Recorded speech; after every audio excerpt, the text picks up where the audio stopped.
मोगाच्या भावान भयणो, जो आमकां बागेन जो आमकां हेंच सांगूंक सोदता की हे फातर काडले ते तांची तो ती काळजां दाखोवंक, ते जेजूचे मारूंकूच म्हूण न्हय, पूण ह्या देवाची काळजां ह्या फातरा भाशेन जाल्लीं. ते जेजूक आपणावंक ते तांकां तांच्यान नजो जालें, ते ताका पयस दवरूंक सोदताले.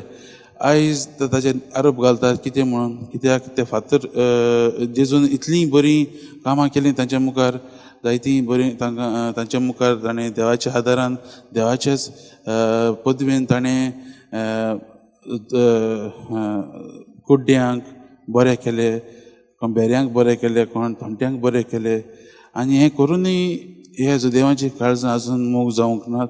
ह्या देवांक वायट दिसूंक लागलें. मोगाच्या भावान भयणो, हेंच प्रॉब्लम न्हय देवनिंदेचेंच, पूण तांकां तेच देवाचोय आतां कितें पॉप्युलॅरिटी देंव जाली.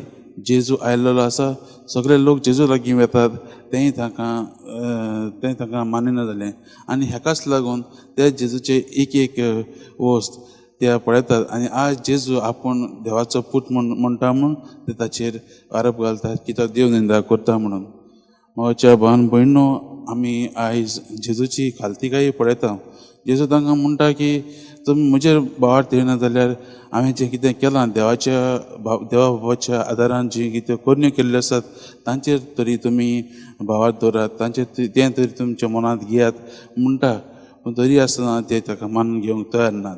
आनी कांय जाण जेन्ना जेजू परतून जॉर्दान नदीक जंय जुआंव बाप्तिस्म दितालो थंय वचून रावता तेन्ना मोगाच्या भावान भयणो, जायते लोक ताकाय म्हणटाय बी की जुआन कितें सांगलेलें हांवें मनशा वरी सगळें खरें जालें. आनी जायतीं जाणां जेजूचेर भावार दवरतात.